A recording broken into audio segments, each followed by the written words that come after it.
visión desde la perspectiva de la Constitución de cómo es el diseño de los diferentes niveles de gobierno en los que se ha de tributar. Si ustedes recuerdan, el ingeniero nos apoyó poniendo un triángulo en el que teníamos evidenciadas las diferentes competencias que tenía cada nivel de gobierno. Trabajamos ya la parte de las facultades exclusivas bajo un principio fundamental que tenemos que tener presente, que es el concepto de las competencia residual, y posterior a ella estoy haciendo un recuento los elementos de las facultades exclusivas en el concepto del artículo 73, fracción 29. Más adelante trabajamos también el resultado final de esos recursos a través del punto quinto, párrafo segundo del 73, que hacía recipendarios a los niveles subnacionales que están conformados en ese federalismo, ¿verdad?, para ser recipendarios de recursos que provienen de esos impuestos especiales a los cuales habíamos llamado ya, aunque la ley aún no hace referencia desde la perspectiva constitucional, porque dice que participarían de los rendimientos de los bienes que le pertenezcan, de la participación, perdón, de los recursos de los impuestos especiales, y entonces lo direccionaba a los términos en que la ley secundaria determinara.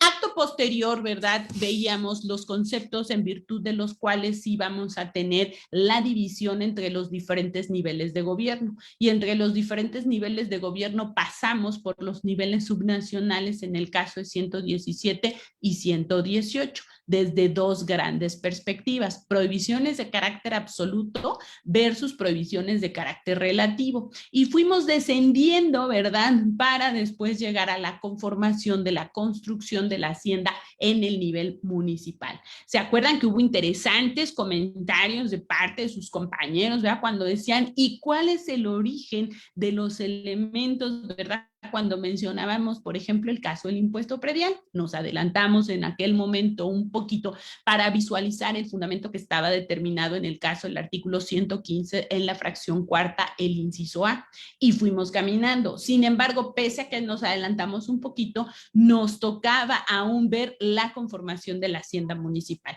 Y en ese sentido, prácticamente solo trabajamos el primer concepto, ¿verdad?, arribando a qué íbamos a entender por ese concepto de hacienda, que ya adicionalmente tenemos que recordar, habíamos visto tres elementos fundamentales de concepción de la hacienda. Habíamos visto un elemento de carácter subjetivo, un elemento de carácter objetivo, un elemento de carácter estructural orgánico, y dentro de esos tres dijimos a cuál le vamos a dar más peso, y dijimos desde luego al elemento de carácter objetivo, considerando a hacienda igual a patrimonio. Y concepto de hacienda igual a patrimonio tenemos que se conforma, como todos ustedes y sobre todo siendo especialistas en la materia, por ingresos, egresos, ¿verdad?, el tema de deuda, porque vemos al patrimonio, ¿verdad?, justamente como eso, como ese conjunto de derechos y de obligaciones. Visto así, ¿verdad?, recordábamos ese concepto porque además dijimos, es súper importante porque la Constitución, a diferencia de los demás niveles de gobierno, es el único, salvo pasando por la reforma del 29 de enero del 2016, que la Constitución hace dos veces referencia al concepto de hacienda. ¿Se acuerdan que los dije? Y es súper importante. ¿Por qué razón? Vamos a ver inclusive que en el caso, ¿verdad?, de la Constitución, que tenemos por dos ocasiones, caso el 115, ¿verdad?, constitucional, y a partir de la reforma del 29 de enero del 2016, el artículo 122 de la Constitución, que es el que se refiere a la conformación de la hacienda en el nivel de la Ciudad de México, de nueva cuenta hace referencia a hacienda.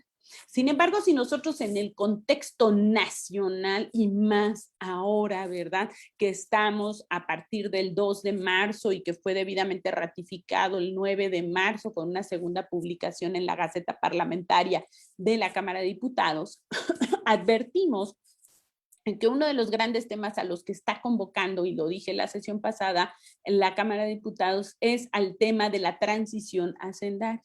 Este concepto de la hacienda tomó un particular tinte a partir de los tiempos del presidente Fox.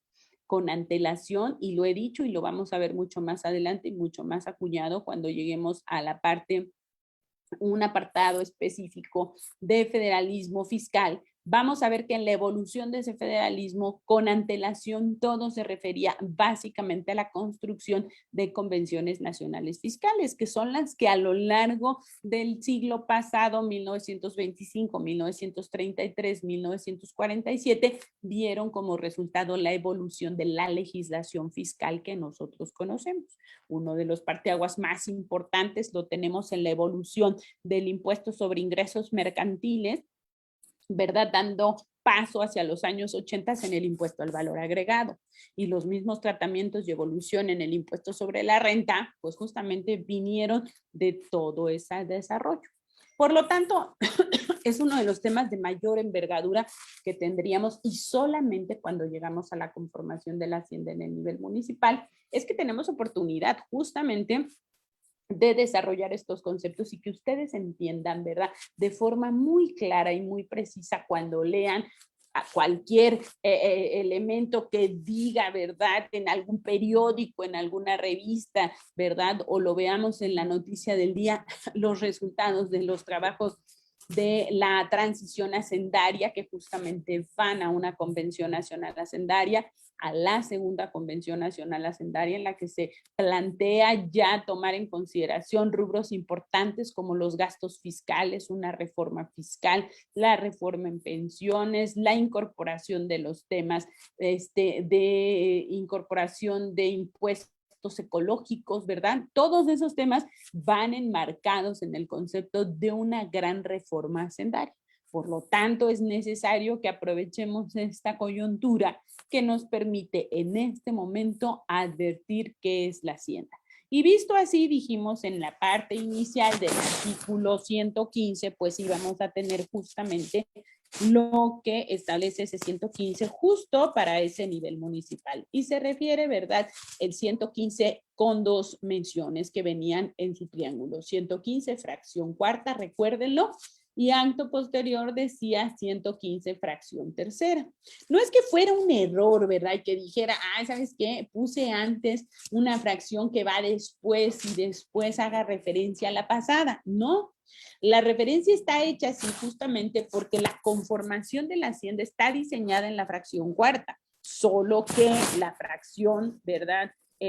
Siguiente, que sería la fracción que le antecede, que es la fracción tercera, es la que desarrolla uno de los conceptos de construcción de la hacienda, que es la prestación de los servicios públicos a su cargo, que esas no quedan descritas. No estoy diciendo que no estén mencionadas, solo descritas en el caso de la fracción cuarta, sino que el legislador se ocupa de ellas en el caso de la fracción tercera. Por lo tanto, vamos a empezar a reconocer, ¿verdad?, la conformación en los dos aspectos, a saber, primero, fracción cuarta, con la consideración que mencionaba, para no confundirnos, ¿verdad?, y decir por qué se ocupa, si el orden, ¿verdad?, de los números va primero la fracción tercera, ¿por qué dice primero la cuarta antes de la tercera? La referencia la hice porque en la fracción cuarta aparece la referencia en el inciso C, lo vamos a ver, de la prestación de los servicios públicos a su cargo.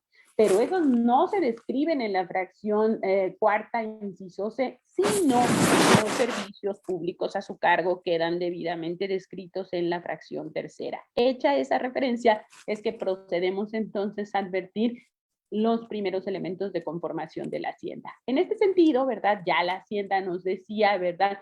Es un principio primero de libertad.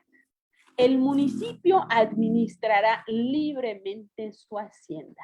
Ya entendimos qué es lo que le toca al municipio, administrar su patrimonio, ¿verdad? Porque ya vimos cuál es el concepto. ¿Cómo lo puedo leer?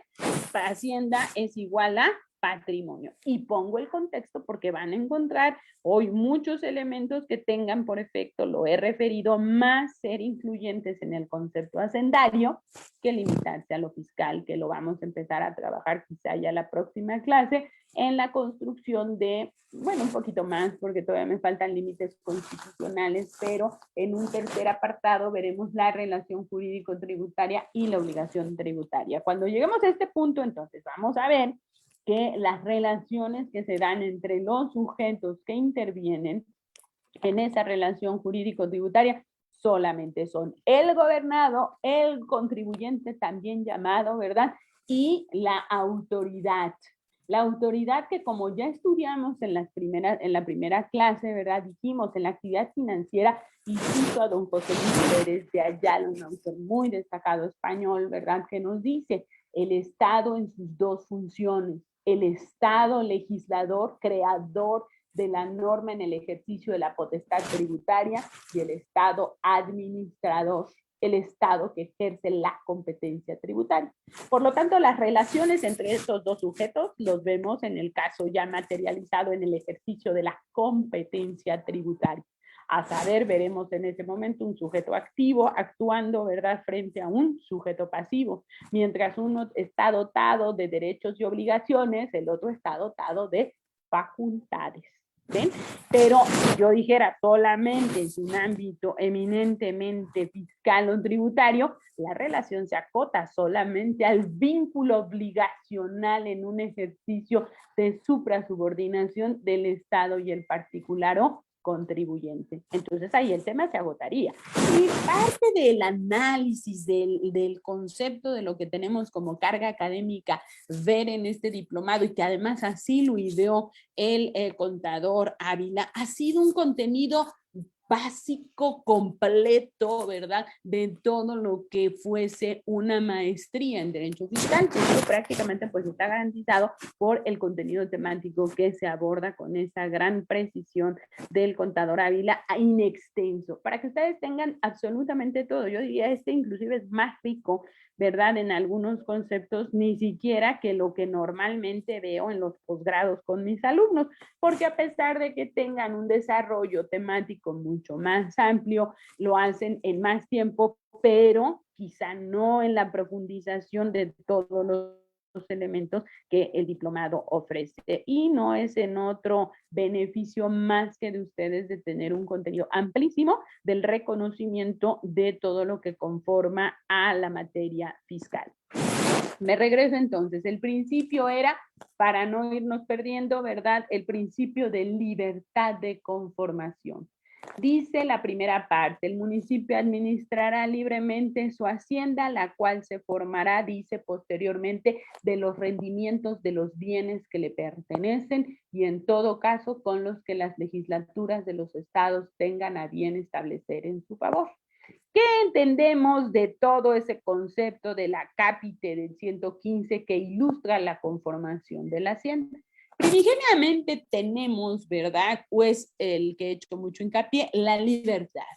Con ello quiero decir no intromisión. Ahorita más adelante que veamos el concepto del párrafo segundo del inciso C de la fracción cuarta que estamos viendo del 115, ya veremos también que dice las leyes federales no limitarán la facultad de los estados para imponer contribuciones sobre incisos A y C. Con eso queda protegido. Entonces, lo tengo de dos vías. Un principio de libertad, pero garantizado por el que aparece en el párrafo segundo del inciso C, que dice, ¿verdad?, las leyes federales no limitarán la facultad de los estados para imponer contribuciones sobre incisos A y C. Con ello quiero decir que hay una protección a el nivel, ¿verdad?, contributivo más bajo, que en este caso pues es el municipio. ¿En aras de qué? En aras de sustentar, en aras justamente de impulsar el último nivel de gobierno, y que esté dotado de todos los recursos necesarios, ¿verdad?, pues tenga un mayor desarrollo económico, político y social. Eso siempre se ha ideado. Uno de los parteaguas lo constituyó la reforma, la 10ª reforma al 115 constitucional en 1999. Ahí se pensó mucho impulsar el municipio, pero ¿qué dijeron, verdad, los legisladores? La autonomía política, social, económica no la podemos lograr si el municipio no tiene los recursos necesarios y esa fortaleza. Por eso está diseñado este artículo desde esa perspectiva. Entonces, primero, esa libertad. Segundo, ¿verdad?, dice que la hacienda se conformará de los rendimientos de los bienes que le pertenecen. Y esos rendimientos de bienes que le pertenecen inicialmente, podemos decir, no son ingresos tributarios. Esto quiero que quede muy claro. Porque yo pensaría, ¿verdad? Y haría la pregunta si estuviera siendo recipiendario de información y me pongo en el lado en el que ustedes se encuentran. ¿Por qué razón? Diría, bueno, entonces usted nos está refiriendo que todo lo que vemos, ¿verdad? Es solamente materia tributaria. Recuerden mucho que escogimos solo las fracciones específicas que nos pudieran ilustrar la conformación de las haciendas en los diferentes niveles. Por eso cuando vimos prohibiciones absolutas y relativas, no empezamos con la fracción primera. Empezamos hasta la cuarta porque era la que establecía el tipo de prohibiciones de no imponer, ¿verdad? O grabar cosas o tránsito de cosas o personas que atraviesen su territorio. Solo dije, ¿verdad? Vamos a estudiar las meramente tributarias. Entonces, diríamos aquí, ¿y por qué en el acápite? Porque ahí está construyendo la conformación de la hacienda y cuando le está construyendo, al principio hace advertir todo, pero porque por eso determiné que el elemento con el cual iba a estar construido era bajo el concepto hacendario igual a patrimonio. Y el patrimonio del Estado pues se va a conformar de lo que cualquiera de las leyes en los niveles subnacionales responde a un elemento primigenio que es la Ley General de Bienes Nacionales. Eso nos haría advertir cuál es la propiedad con la que cuenta el Estado. Primigeniamente diría, bueno, propiedad de dominio público, inherente al Estado, ¿no? Impensable no considerarla. Y las características de estas pues son muy particulares, ¿verdad? Se estudian, quien sea abogado en este curso pues lo tendrá muy determinado. Se hace referencia a bienes de dominio público, cuyas características son inalienables, imprescriptibles e inembargables. Aquí hay una teoría que me gusta mucho, que de ahorita la voy a comentar. Uno de los gigantes del derecho tributario es Dino Yarak. Seguramente alguno de ustedes lo ha escuchado. Es un autor de origen italiano, argentino, ¿verdad? La mayoría hemos visto las declaraciones del presidente de Argentina la semana pasada, ¿verdad? Y hasta nos hacen recordar. Este autor tiene una obra monumental. No hay estudioso del derecho tributario, de la materia tributaria, diría yo, en el mundo, al menos en el occidental, que no conozca la obra de Dino Yarak, ¿verdad? Con el concepto fundamental de su libro, que es el hecho imponible. Ya de entrada, dice uno, el hecho imponible es todo. El hecho imponible es el resultado de la potestad tributaria. Ese concepto histórico del la Carta del 1215 de Juan Tintierra que expresa no hay imposición sin representación. En la relación tributaria vamos a ver un cuadro y vamos a ver que el resultado de la potestad es justamente una de sus manifestaciones, la creación de la norma tributaria, pero por sobre todo el hecho imponible, definido como la situación de hecho prevista por el legislador como generadora de contribuciones, o sea, el hecho gravable. Si me pusiera de ejemplo el hecho imponible en IVA, es la enajenación, ¿verdad? El otorgamiento, uso, goce temporal de bienes, arrendamiento, la importación de bienes y la prestación de servicios. Si eso lo pusiera en un nivel estatal y pusiera el principal impuesto que reciben los niveles subnacionales, el impuesto sobre nóminas. ¿Cuál es el hecho imponible en nóminas? Las personas físicas y morales que en territorio del Estado realicen erogaciones al trabajo personal subordinado. Ahí está. Y si lo viera a la luz del impuesto predial en un caso municipal, es genéricamente personas físicas o morales que sean propietarias del suelo y construcciones adheridas a él. Ahí está. Es el diseño que el legislador ha establecido como generador de contribuciones. Uno de los elementos, diría yo, más importantes. Dino Yarak, en esta obra monumental que se dedica al estudio de todo lo que es el derecho tributario, nos dice: en la creación de los hechos imponibles, el legislador en todos los países dice debe considerar excepciones. Y Dino Yarak se ocupa muy bien de las excepciones, que esas hoy están catalogadas en el concepto de los gastos fiscales, ¿verdad? Que es una política que ha establecido el Estado mexicano que tendría que ir eliminándose porque dicen que es la renuncia tributaria.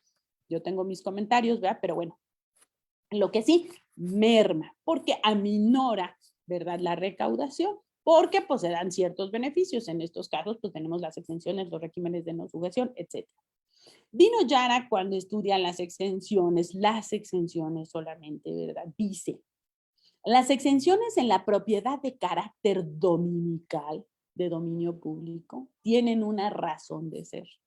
Y dice Dino Yara, aquí están reconocidos, ¿verdad? Este concepto de la exención bajo dos elementos que no son propiamente tributarios, pero sí hacen entender a qué responden. Y dice Dino Yara, las exenciones a la propiedad inmobiliaria de carácter dominical tienen como sustento dos principios, la unidad de caja y el principio de inmunidad.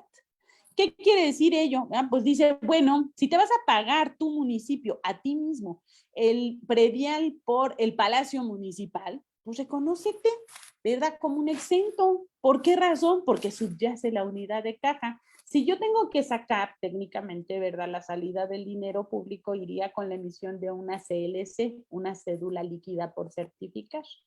Pero dice Dino Yara, pero tú eres el acreedor. Entonces, ¿qué caso tiene que establezcas que te pague impuestos? Pues no, establecele y reconócele una exención porque es la misma caja la que lo va a recibir. Entonces hizo el Dino Yarak, omítelo. El segundo principio con el cual Dino Yarak reconoce en estos casos las exenciones, dice, tiene que ver con el tema de la inmunidad. Hace inmune a un bien, ¿por qué razón? Porque dice, pues no puedes, si algo debiere, ¿verdad? El mismo nivel, pues no puede embargársele, porque la característica de los bienes de dominio público es que son inalienables, imprescriptibles, inembargables. Entonces, ¿puede trabar embargo sobre eso? No. Dice, decláralo como un bien inmune. Sí queda clara esta idea. Entonces, en la parte inicial que nos dice el concepto del 115, la conformación de la hacienda en el nivel municipal, nos dice, se conformará con el rendimiento de bienes que le pertenecen. ¿Se acuerdan? Creo que en la sesión pasada alguien ejemplificó, nada más que ahora lo veo más diseñado porque la clase hay que darla pues sin extenso y además retomar un poco de lo pasado para irlo armonizando con lo que nos toca ver hoy. Y entonces ahí decía, ¿verdad? El concepto de la característica de los bienes. Pero entonces el Estado puede obtener ingresos de rendimientos de bienes que le pertenezcan y yo diría que no necesariamente están en el concepto de los bienes de dominio público. Un segundo régimen que tiene el Estado desde esta perspectiva lo es los bienes de dominio privado. Y los bienes de dominio privado, a diferencia de los de dominio público, pueden enajenarse, pueden darse en arrendamiento, ¿verdad? Y obtener frutos de los mismos. ¿Qué puede ser, verdad? Alguien de sus compañeros, creo que en la sesión pasada ponía de ejemplo algún tema en el estado de Jalisco, les